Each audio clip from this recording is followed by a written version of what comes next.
So the reading components in our classroom, in the first grade classroom, we have a 90-minute block in the morning where we do reading centers or a reading rotation, which allows me to work in small groups with students. Then we have about a 40-minute block or 50-minute block where we do the reading series, the stories for the week, and the key skills that we're teaching in our reading series. Then we end the day with a small 20-minute block to practice the writing, which again practices the skills that we have learned in our series. The 90-minute reading block in the morning is a student-focused center time, and some of the components I have in that are the read to self. In the read to self, the students are practicing stories and books that I have already read with them. It's not new text for them to go through. I want to make sure that they are practicing text that they are independent with and can easily read to help build their fluency and their comprehension when they're reading. Another station that I have is listen to reading. We utilize BookFlix and Reading A to Z during this time. Reading A to Z even allows them to record themselves as they're reading with a book that is at their level. And BookFlix is just fun for them to be able to listen to fluent readers. So they're hearing fluent reading modeled to them as part of our listen to reading.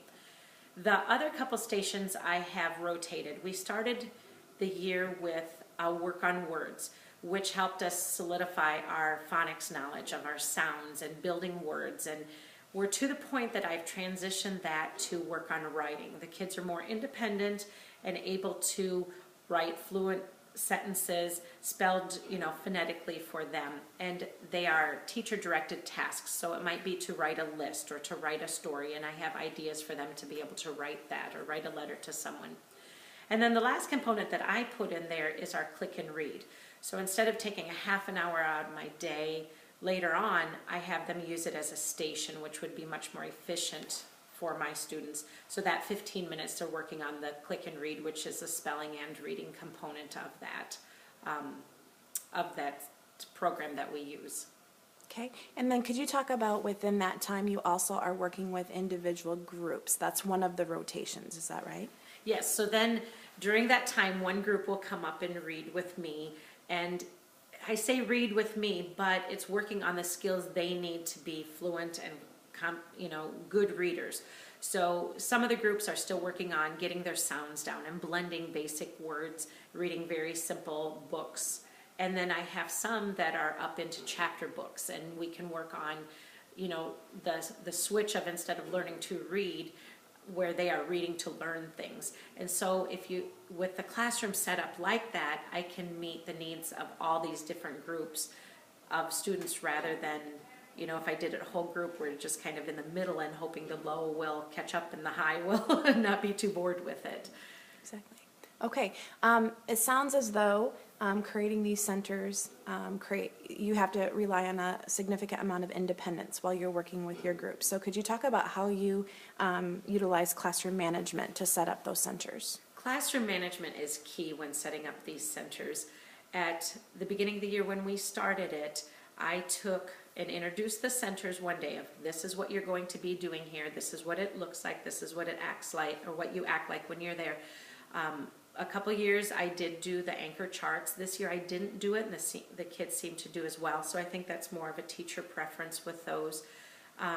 But we walk through each center, what it looks like that you should be doing. These are the activities in it, and this is how you should behave in it. Then the next day we did start them right away, and for the rest of that whole week I did not meet with groups, which was really hard because I wanted to start reading with them right away.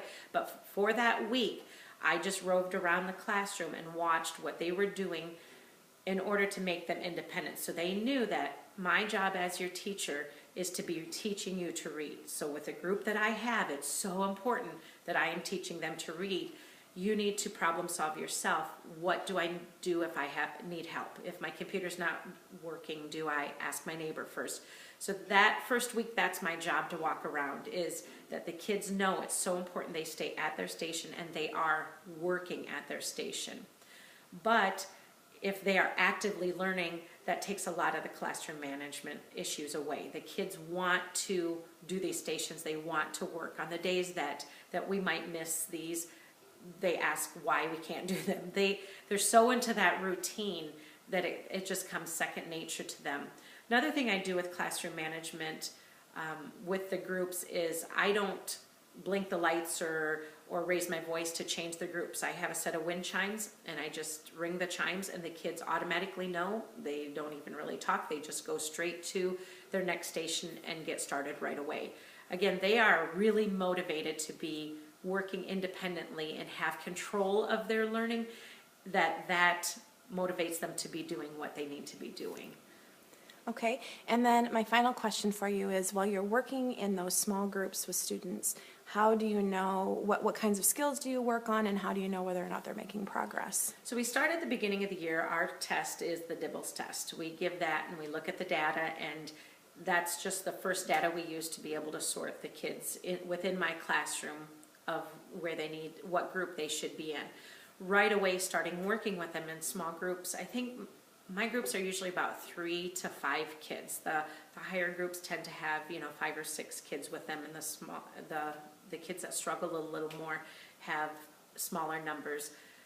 But right away you'll know with those smaller numbers, yep, this student needs to be challenged a little more, I'll move them up, or they don't have their sound solid, so I'll move them back down. So I start right away at the beginning of the year, basic. Does everybody have their sounds down to be able to to read? And then the sight words that go along with it too. I go some by our reading series. The books that come along with our reading series are great to help practice the sight words that we're practicing. And just those basic reading skills, the foundation skills they need to be able to read. I'll start there and then just keep moving everybody up with that. When we did this last year in kindergarten, we did it between 2 teachers, which you see quite a bit and works great. What I like different about doing it within my classroom, rather than splitting the high with one teacher and the low with one teacher, is within my classroom the groups are truly fluid. They are moving all the time. And I don't mean all the time like every day, but I bet once a week, once every couple weeks. I don't need to wait for the testing. I'll know that this little guy is just taking off on his reading, and I don't have to hold him back. I can move him up into the next group that's going into maybe the little harder books, and he can continue to be challenged. So I think that's one of the strongest things of setting up your classroom this way is you are truly seeing those kids every day in their reading and can adjust your teaching every day to those students. We do our nonsense words, just go through quickly and practice nonsense words to practice in preparation for the DIBELS testing. And some groups have that down, so they don't need to worry about practicing that because they're solid in it. So you don't have to hold kids back, but yet you also don't have to put students who need that extra help in the foundation skills into a frustrational level. You can meet them at their instructional level very easily this way.